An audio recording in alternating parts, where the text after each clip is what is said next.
Hello and welcome to CMP 302, which is our reinvent session today on deep dive on Graviton2 powered EC2 instances. I'm Sudhir Raman, Principal Product Manager at AWS, and co-presenting with me today is Arthur Petitpierre, who's a Senior Specialist Solutions Architect at AWS. So we have an exciting agenda lined up for you over the next 30 minutes, where we're going to dive deeper into the Graviton2 CPUs. We're going to learn more about the EC2 instances that they power and the benefits delivered by those instance types. We're going to talk about performance and customer success stories. And then we'll leave you with some workload migration strategies on how best you can get your workloads up and running on Graviton2 and get the best out of the platform. So with that, let's start with the Graviton2 CPUs and start with a little bit of background. So at AWS, we've been investing in building custom chips in partnership with a company called Annapurna Labs that we acquired back in 2015. And these custom chips allow us to innovate faster on behalf of customers and deliver more powerful and efficient solutions.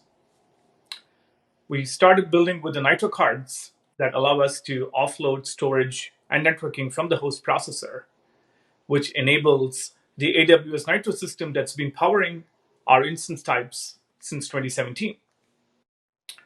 The AWS Nitro system has allowed us to enhance our speed of innovation, raise the bar on security, and maximize resource efficiency. And over the last 2 years, in addition to the Nitro cards, we've also built custom chips, such as the AWS Inferentia, which is Amazon's custom chip targeted at accelerating deep learning workloads. And also the AWS Graviton2 CPU, which is a custom purpose-built service CPU that's powering the next generation of EC2's core instances and enabling the best price performance in EC2, which is also the focus of our session today. So let's take a closer look at the Graviton2 processor. These were originally introduced and announced back at re:Invent 2019. And they are custom designed by AWS utilizing 64-bit ARM Neoverse N1 cores. AWS has worked closely with ARM Limited to shape the N1 core, bringing AWS's expertise in running cloud workloads at scale and pairing that with ARM's expertise in CPU microarchitecture. The Graviton2 CPUs are built on the 7-nanometer manufacturing technology, and they contain over 30 billion transistors. If you look a little bit closer at the features, the Graviton2 CPU has over 100 megabytes of user-accessible caches. This includes a 64 kilobyte large L1 cache, a 1 megabyte private L2 cache per vCPU, which is 2x what we currently support on our Gen 5 instances, and also a 32 megabyte last level cache. There's also a 4-wide front end, which essentially means you're fetching 4 instructions and decoding them at a time, and also an 8-wide issue at the back end. The processor also features dual SIMD units that contain instructions for int8 and FP16 machine learning acceleration.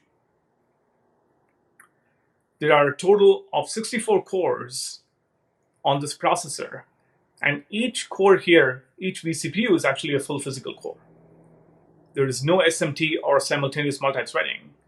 And what that means is that there's more isolation across vCPUs, and it also allows Amazon to introduce smaller instance sizes, such as the medium instance with just one vCPU and one core. And that provides our customers with a lower cost entry point into our instance stack. All of these 64 cores are connected together in a mesh that delivers 2 terabytes per second of bisection bandwidth that allows data to move faster from one core to the other.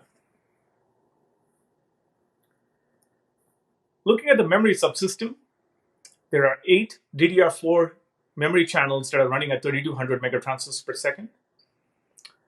And they also support always-on 256-bit memory encryption.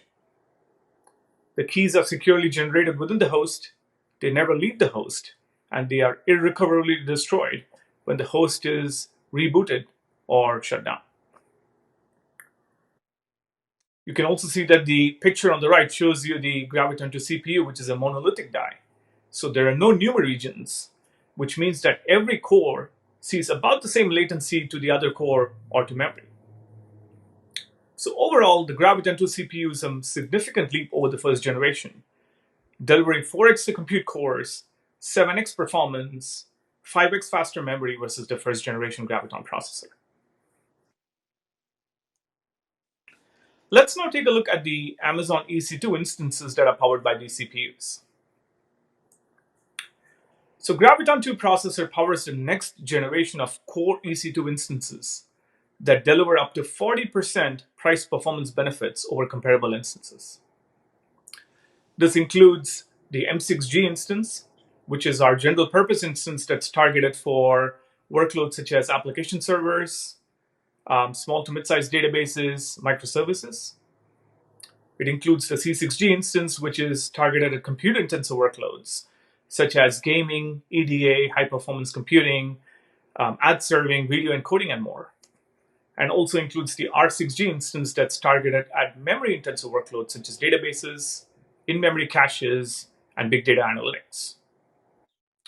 Also, our next-generation low-cost burstable instance, namely the T4G instance, is also powered by Graviton2 CPU, and it supports a free trial that will allow you to get started for free today on Graviton2. We also have options with local NVMe storage, as well as options with bare metal. We are also introducing the C6GN instance for network optimized workloads that supports up to 100 gigabits per second of networking bandwidth and 38 gigabits per second of EBS bandwidth. So overall, 8 new EC2 instances that are powered by Graviton2 CPUs. That is our next generation of EC2 core instances. As we look at the performance and price characteristics, we'll observe that the Graviton2 based instances deliver the highest performance in the instance families. And also, they are 20% cheaper when compared to the previous generation x86 based instances. For example, if you take an M6G.large instance, it's priced 20% cheaper versus our current gen M5.large instance. So this dual benefit of higher performance, as well as a 20% lower cost, translates into a TCO reduction for our customers, which is up to 40% better price performance over our current gen instance types, overall delivering the best price performance within their instance families. Again, there's a link to the T4G free title that'll get you started on Graviton2 for free, and you can refer to that link for more details on how that free trial works. Already, several AWS services have added support for Graviton2. So this includes Amazon Elasticache, where Graviton2 instances are the default choice for Elasticache customers running managed Memcached and Redis, delivering up to 40% better price performance. There's also support for M6G and R6G in 3 RDS database engines, namely MySQL, MariaDB, and Postgres, delivering up to 52% better price performance. And Amazon EMR also supports Graviton2 instances for managed Hadoop and Spark workloads. Coming soon, we'll have more services adding support. So that includes the Elastic Load Balancing service, as well as Amazon Aurora, adding support for Graviton2. So let's now take a look at some of the performance benchmarks. So we ran a few performance benchmarks to assess the performance of the Graviton2 powered M6G instance versus the M5 instance type. And these are meant to provide a frame of reference for what you can expect. And we would, of course, encourage you to run your own workloads to compare performance. So first up, we're starting with Spec in 2017, which is a CPU-intensive workload that brings in benchmarks such as Perl, GCC code compiling, Sudoku solvers, and more. And here we have an estimate that shows M6G delivering up to 44% better price performance, 44 better performance, versus M5. Next up is Nginx, which is a popular web server and a load balancer. And here we simulated 512 clients generating requests and stressing the backend. And we see that the M6G instance delivers up to 24% better performance over the M5 instance. Moving on to Memcached, which is a popular key-value data store.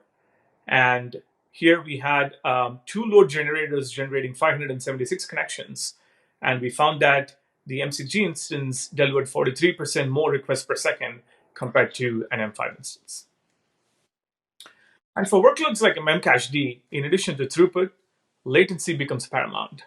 And what we also observe here in terms of latency is that across the board, M6G delivers lower latency as well versus M5. We'll also bring a couple more examples here. With the growing traffic across the internet in terms of video, we looked at video encoding, where we used X264 encoding to take an uncompressed 1080p video and encoded it to H.264. And here we found that the M6G was able to deliver 26% higher frames per second versus an M5. And rounding this off with a machine learning example of BERT, which is a state-of-the-art text encoder. And with Graviton2 support for int8 and FP16 instructions, the M6G is able to deliver 28% improvement in latency versus M5.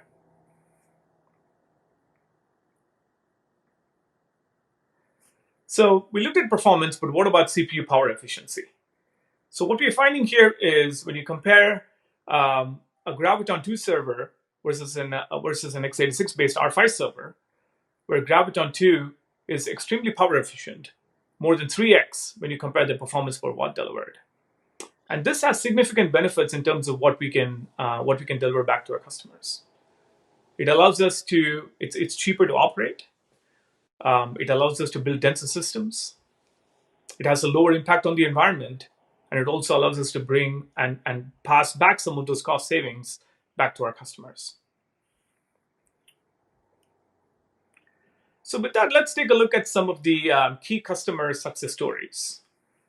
So we have a number of customers and partners across many verticals that are running a broad spectrum of workloads on Graviton2 instances today and realizing significant price performance benefits. Let's take a look at some specific examples. Firstly, starting with Domo. So Domo was able to essentially adopt Graviton2 for their application servers and Kubernetes clusters. They were able to move more than 50% of their EC2 footprint in less than a month and save up to 20% cost. Another example we have here is Lyft, where they adopted Graviton2 for their Python and Go services, moving to C6G from C5, and realized 30% better price performance benefits, where the move was also rather straightforward. And we have a few more examples here. So starting with Nextroll, where they used M6G and C6G instances for web server and stream processing for their Erlang, Go, and Java-based applications, realizing 50% total cost savings. And Nextroll is looking to migrate to Graviton2 for everything they can. A similar savings story with Smugbug, who moved their PHP-based photo tier onto M6G and C6G, realizing up to 40% better price performance. And finally, another example we have here is Snap, that used the C6G and the M6G Graviton2 instances to run their messaging core service in conjunction with EKS, where they were able to significantly reduce their fleet size and lower their cost. We also have an example here of Honeycomb.io, where they moved 100% of their production workload from C5 to C6G, and were able to do that, realizing 35% fewer instances. And the graph here on the right demonstrates the cost savings that they were able to achieve with a migration of the scale. There's also a link to a blog down at the bottom that talks about their workload and migration journey to Graviton2 that I would recommend taking a look at when you get a chance.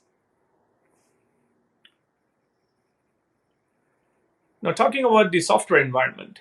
So in addition to the growth in customer adoption, we've also seen significant momentum in the software support for Graviton2 and the ARM architecture. Across operating systems, all major Linux distributions support Graviton2 today, with armies readily available and with packages that you can install in much the same way as you would do on any other EC2 instance.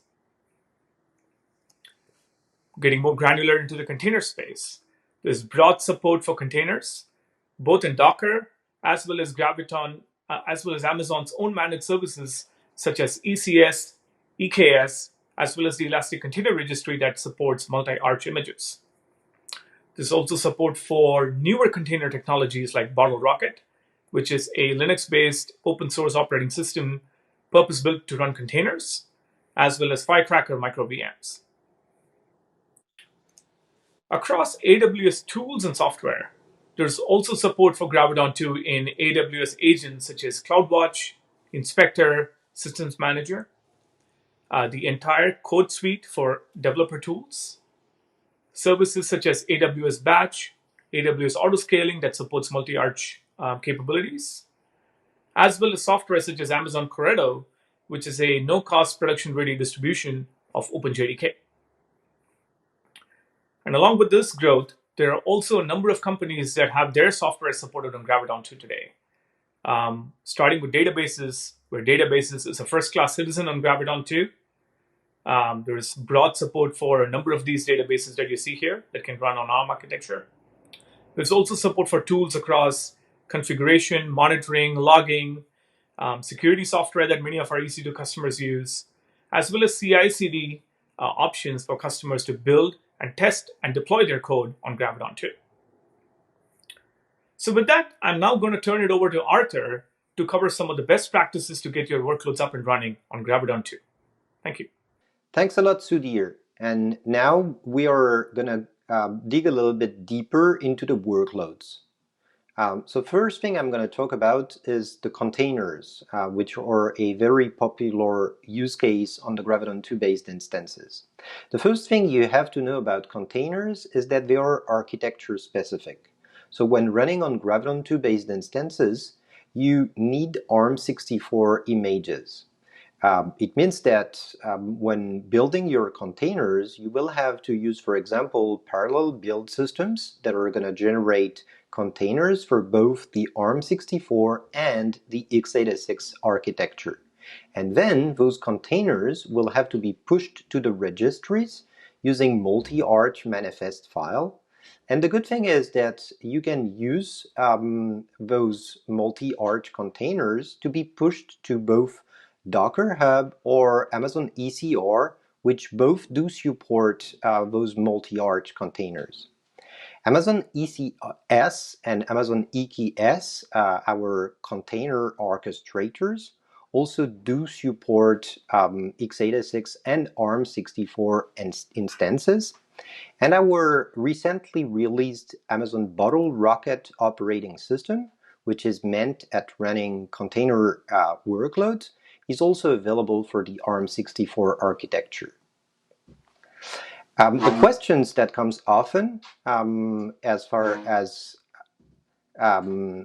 is finding the right AMIs for your instances, and you will need different AMIs for x86 and ARM64. A pretty convenient way to find them is to use AWS Systems Manager Parameter Store, in which we do expose the AMI ID for the different Linux distribution, including Amazon Linux 2. And you have on your screen an example on how to do that using CloudFormation. Now let's have a look to the different languages that are used to write applications on ARM64 and on the Graviton-based instances. A pair of languages that are still popular is C and C++ to write every low-level applications. And of course, the language being low-level, the applications written in C and C++ will have to be recompiled specifically for the architecture. Anything that would have been written using platform-specific features like encoded assembly or intrinsics or AVIX 512 would of course have to be rewritten. Libraries like SSE2 Neon can definitely help here, and we've seen customers using them with much success. Another thing that you need to know about the Graviton2 based instances is that they do support the large-scale extensions that ARM introduced recently, which helps speeding up taking locks and doing atomic operation on those processors. They are available on the processor, and you can use optimized versions of the libc and GCC version generating code for those large-scale extension, particularly on Amazon Linux 2 and on Ubuntu 20.04, which do have support for that by default. If you're writing ML-related application, you can also benefit from a half-reduced precision on the floating point number using float 16. That's pretty efficient. And if you want to use very well-optimized mathematical libraries, the ARM performance library are free to use on Neoverse N1-based processor, which the Graviton2 is. You can also use the specific compilation options that are displayed at the bottom of the screen, and you can also find them in our Getting Started guide on GitHub that I will mention at the end of the presentation. Another very popular language to run on Graviton2 based instances is Java. Java is a high-level language which is compiled into bytecode, so you don't have to recompile anything to run a Java-based application. And it's generally performant out of the box on ARM64 without you having to do any specific type of optimization. Corretto is the JVM of choice when running on Graviton2 based instances. It's the Amazon supported long-term version of OpenGDK. It's available as free versions, 8, 11, and 15. And we've just released a last version of the version 11 that includes several patches that are bringing better performance specifically on ARM64, and we will keep on in the future to add ARM64 specific optimization. When running a Java-based application, one of the things that you need to know is that you may still have code written in lower level languages and compiled to machine-specific architecture that might be called through GNI calls.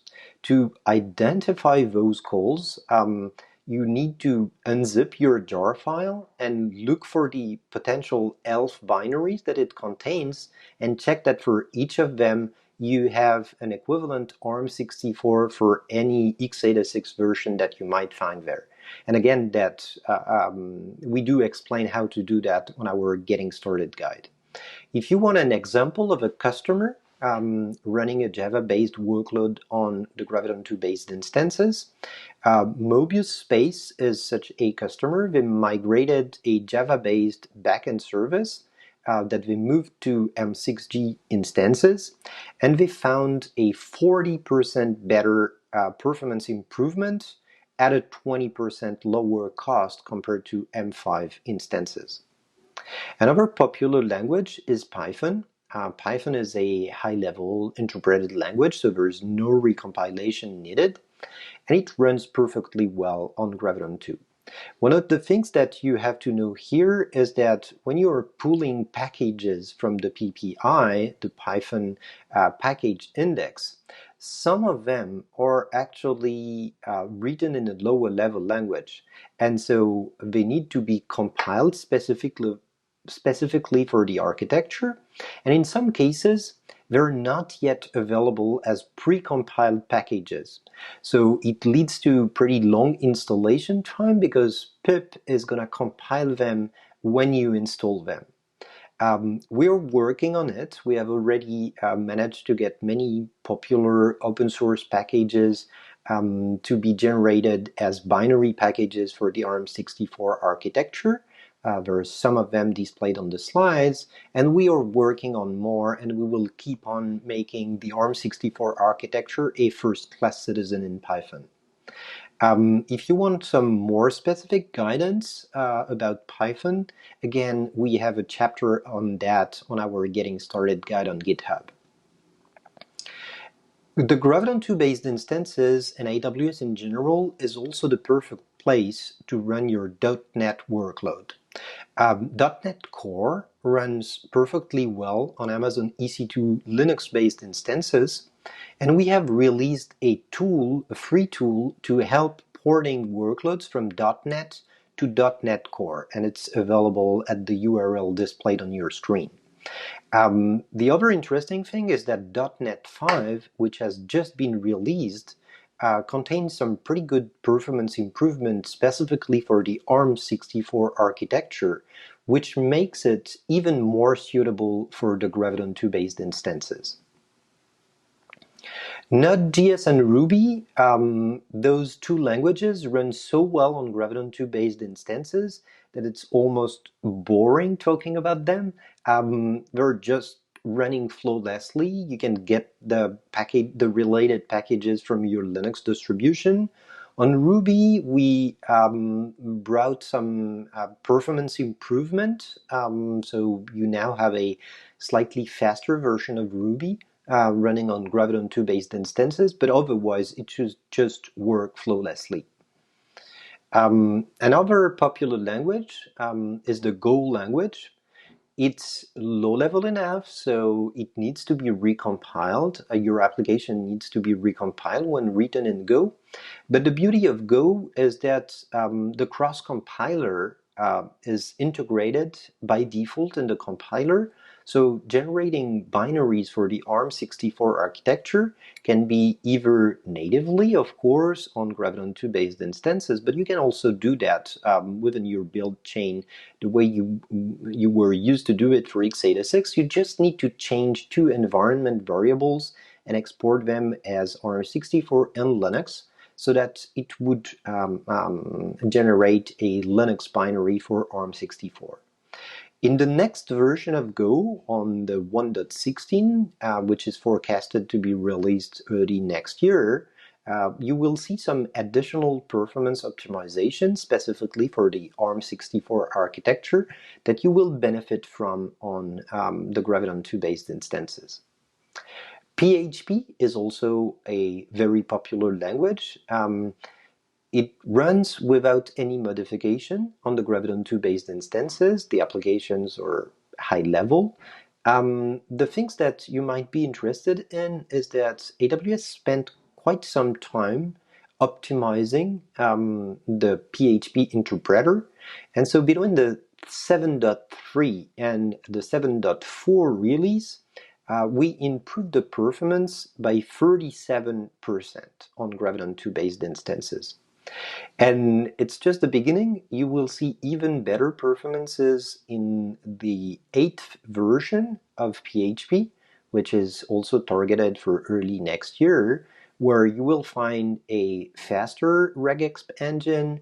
You will have some string manipulation functions that have been improved, and a just-in-time compiler with ARM64 support. And overall, it will bring you way better performance as far as PHP is concerned on the ARM64 architecture. Now let's have a look at a quick demo on how to migrate a classical containerized application to ARM64 on the Graviton2 based instances. So here we have taken a standard web app running on M5 with a front-end containerized and a back-end running on RDS, and we will migrate that to M6G. First step, the database. We will take the database and move it to an M6G X-Large instead of the M5 instance on which it was running. To do that, that's pretty easy. We took the command line and we used the modified DB instance and switched that to a Graviton2 based instance, an M6G X-Large, and applied that. Within a couple seconds, the application is modified and the database is migrated to an M6G instance. The next step is to regenerate the containers to have containers available for both architecture. So here we will use buildx that is going to generate a container for both ARM64 and AMD64. There are a couple other methods, and push that directly to ECR. And now you can see two versions of the container, one for x86 and the other for ARM64. And now we will change our Kubernetes cluster to integrate M6G instances. So we have a node group with x86 instances, and we will create one with Graviton2 based instances. And here we will choose M6G large. Now we have those two node groups, one on x86 and the other one on ARM64. The next step is to move the traffic and the service to our Graviton2 based instances, which we are doing now, applying our new service and getting it deployed. As a summary, the Graviton2 based instances can deliver up to 40% better price performance compared to current generation x86 instances, and they're applicable to a very broad array of workloads. If you want to get started, you can benefit for our free trial on T4G instances. And if you want to know more, of course, there's plenty of use cases described on our website. And finally, if you want to optimize specifically your applications for the ARM64 architecture and the Graviton2 based instances, I would invite you to visit our Getting Started guide on GitHub. We are regularly updating it. And if you have any additional question, you can fill a PR or ask a question through an issue. Thanks a lot for attending this session. I hope you will enjoy our Graviton2 based instances and port many applications to them. Please don't forget to fill the survey. It will help you bringing you new sessions next year with your favorite topics. And enjoy reInvent.